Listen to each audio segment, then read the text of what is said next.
la mwaka 2011 ambalo liliona kuna uhitaji wa mahitaji ya msichana ya kipekee ambayo yanatakiwa kuzingatiwa. Kupitia tamko hilo ilipitishwa tarehe 11 mwezi wa 10 iwe siku ya kimataifa ya mtoto wa kike. Kutokana na tamko hilo, Tanzania siku ya leo inaungana na mataifa mengine duniani kusherehekea siku hii. Kauli mbiu yetu inasemaje?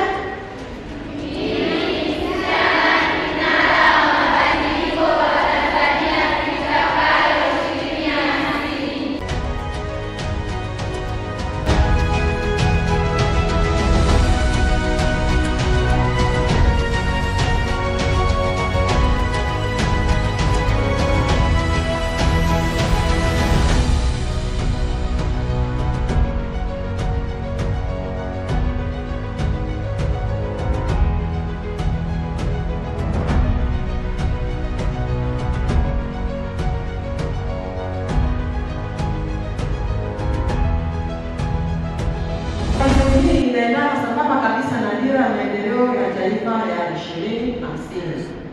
Tanzania inataka kufikia 2050, basi sisi tuwe kinara wa mabadiliko. Sisi tuwe viongozi katika kuhakikisha tunafikia maendeleo 2050. Na lengo la siku hii pia ni kukumbusha jamii pamoja na wadau mbalimbali kwamba mtoto wa kike anaweza sawa sawa na mtoto wa anaweza sawa mtoto gani? Tunaona kwenye mila na desturi zetu zamani au kuna wengine bado wanaendelea nazo kwamba mtoto wa kike, wakiwa watoto wawili ndani ya nyumba, wa kike na wa kiume, nani anaweza kupelekwa shule? Wa kiume. Sasa kauli mbiu hii imekuja kuwakumbusha wazazi, kukumbusha jamii kwamba watoto wote ni sawa sawa na mtoto wa kike apewe haki zake sawa sawa na mtoto wa kiume, ili itakapofikia 2050 basi na yeye aweze kufanya mambo mbalimbali ambayo yanamfanya apate fursa mbalimbali katika jamii yetu.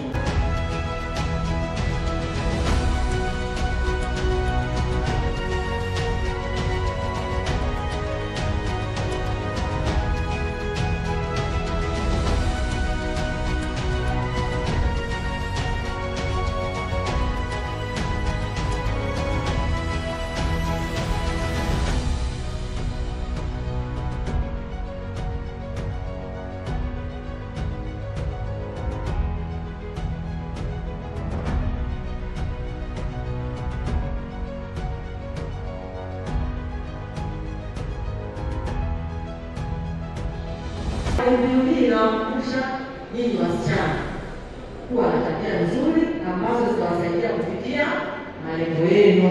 Tumeelewa wasichana? Ndio. Tuwe na tabia gani? Nzuri. Tuachane na zile tabia hatarishi ambazo zinarudisha maendeleo yetu nyuma. Tuko kwenye ulimwengu wa kupambana, si mnaona? Si mnaona? Ndio. Kwa hiyo lazima na ninyi muwe makini katika mambo mbalimbali, mjitunze, mjilinde, lakini pia mtetee haki zenu. Pale unapoona kwamba haki yako inakiukwa, basi uwe na uwezo wa kujitetea ili uweze kufikia malengo yako.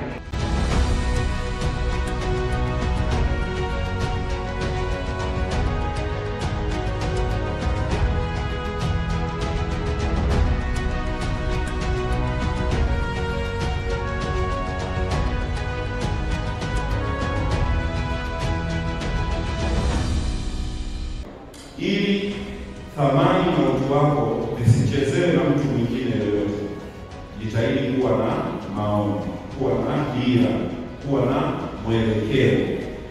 Ukiwa unawaza dira ya taifa, maendeleo ya taifa ya mwaka 2050, hebu waza dira yako binafsi ya mwaka 2025 na kuja. Unataka kuwa wapi? Unataka kwenda wapi? Kuna msemo mmoja maarufu wa Kiingereza unasema, if you don't know where you're going, any road can take you there and you can never be lost. Yani, ukiwa hujui unakokwenda, barabara yoyote inaweza kukupeleka, na pili, huwezi kupotea.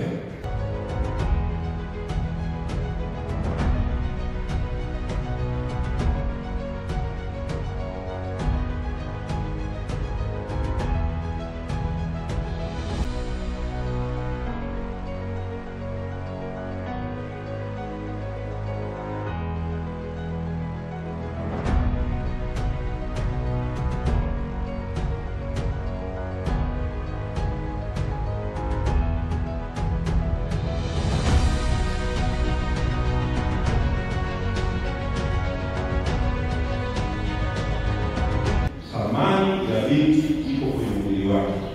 Usipoweza kuutunza mwili wako, hamna kingine cha maana unaweza kutunza tena. Na ili utunze huo mwili ulionao, ni lazima ujue huo mwili umebeba nini cha thamani ndani yako, kinachoweza kukufanya utambue thamani ulionayo.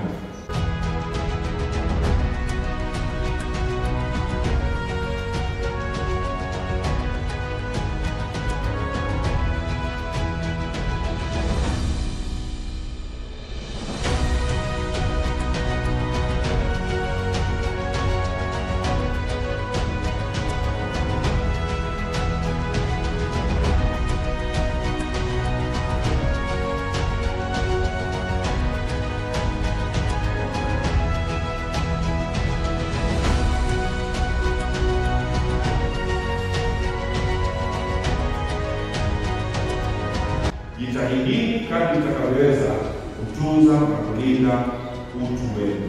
Na utu wako wewe binti una thamani, unatafsirika vizuri kabisa ukiunganishwa na mwili wako.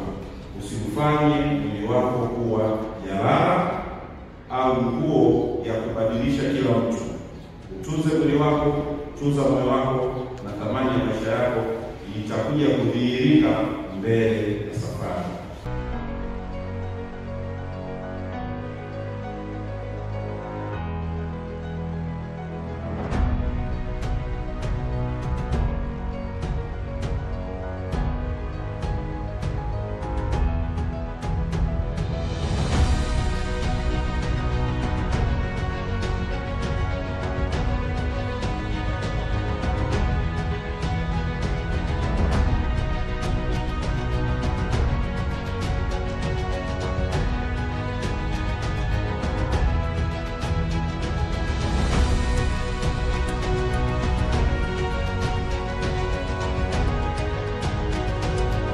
Maadhimisho haya hutoa fursa kwa jamii kutafakari namna ambavyo haki za watoto ikiwemo ya mtoto wa kike zinazingatiwa. Mtoto wa kike anapewa nafasi sawa na mtoto wa kiume katika jamii. Anapewa nafasi sawa katika elimu, nafasi sawa katika kazi na hata shughuli mbalimbali za nyumbani. Lazima watoto wote wapewe fursa sawa. Pia kuangalia changamoto mbalimbali zinazojitokeza kwa watoto wa kike na kuzitafutia ufumbuzi.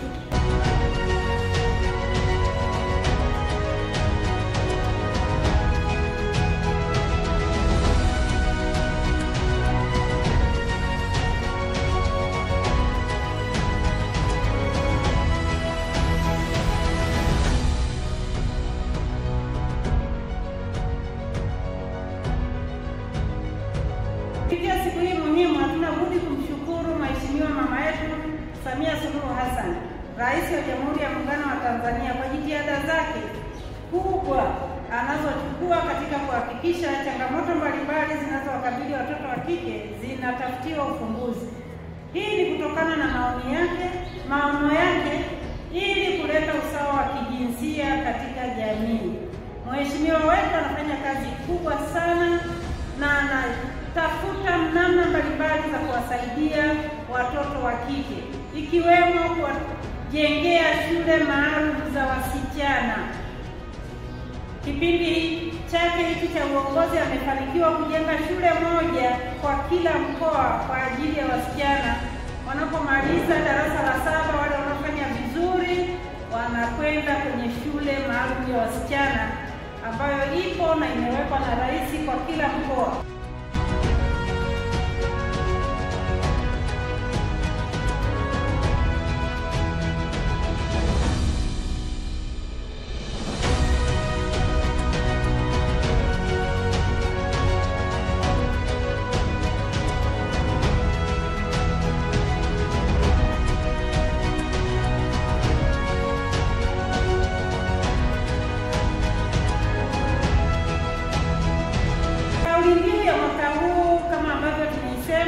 Mimi ni msichana, kinara wa mabadiliko kwa Tanzania itakayo 2050. Kauli mbiu hii inatukumbusha na kutusisitiza kuimarisha haki sawa kwa watoto wote, hasa watoto wa kike ambao wamekuwa wakiachwa nyuma kutokana na sababu mbalimbali zikiwemo baadhi ya mila na desturi ambazo nyingi zilimpa fursa mtoto wa kiume kuliko wa kike. Tunashukuru kwamba sasa hivi mila hizo zinaanza kupungua, lakini pia sisi tukiwa miongoni mwa waelimishaji kama jamii zetu, familia zetu hawajaelewa vizuri juu ya hili, sisi wenyewe tunaweza tukawa walimu wa kuendelea kuwaelekeza, kuendelea kuwafundisha wazazi au walezi na wote wanaotulea kwamba tuna haki ya kupata elimu, tuna haki ya kushiriki katika kazi mbalimbali na tunaweza.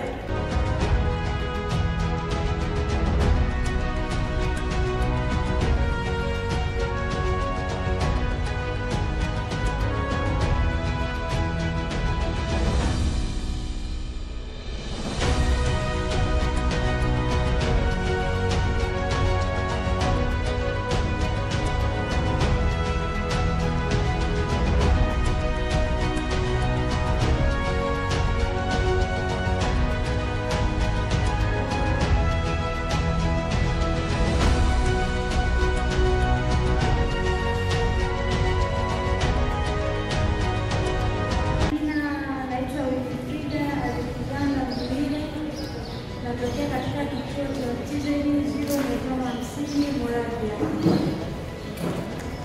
Kwa mimi binafsi natokea kwenye familia ya baba na mama yenye watoto 5. Mimi ni wa kwanza lakini ni doto, na dada yangu ambaye ni kubwa.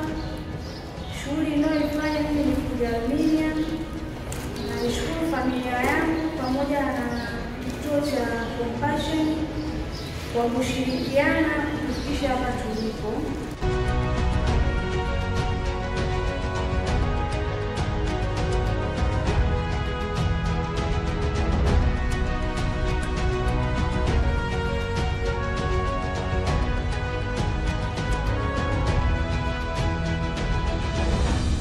Nimesomea shule ya sekondari Mkunguzi, ni ya bweni pamoja na dei.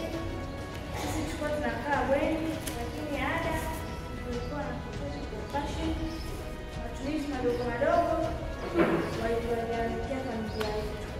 Baada ya kumaliza elimu ya sekondari mwaka 2021, tukarudi nyumbani, tukasherehekea mwaka uliofuata, tukakaa mezani, tukapanga mikakati na wazazi wetu tufanye nini.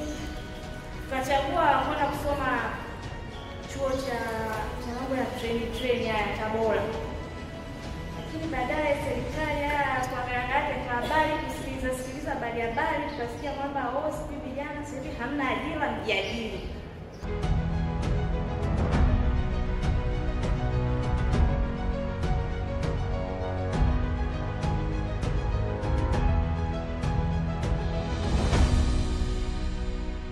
Kwa hiyo tunashukuru sana shirika la Compassion, pia tunashukuru na wazazi wetu kwa kutuunga mkono na kutushika mkono na kushirikiana na shirika la Compassion. Wadada, yaani msipende kuangalia kazi kwamba kazi ni ngumu, dada hawezi kufanya, mimi nitaenda tu kwenye ususi, mimi nitaenda kwenye kushona cherehani. Hapana, kazi zote mnaweza kufanya. Kama mimi hapa, nani anaamini kama mimi ni fundi aluminium? Nani anaamini na umri wako? Ndio tunaangalia miaka yangu mtu alivi. Mimi na miaka 21, lakini ukiniambia unataka kaniona mimi ni mtoto mdogo tu. Lakini ndio hivyo. Katika hii kazi yetu tunayoifanya, tunaisaidia familia yetu, tunasomesha wadogo zetu, tunahudumia familia yetu, tunashirikiana na wazazi wetu kusomesha wadogo zetu pamoja na matumizi ya pale nyumbani madogo madogo hivyo yani.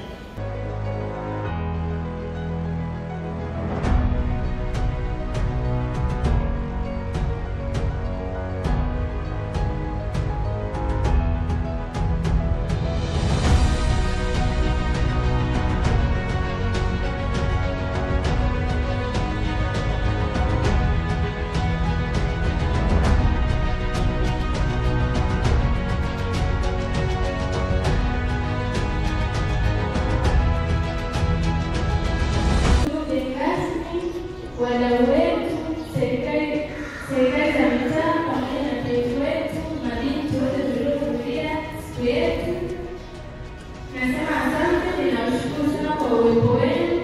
Hakika tumejifunza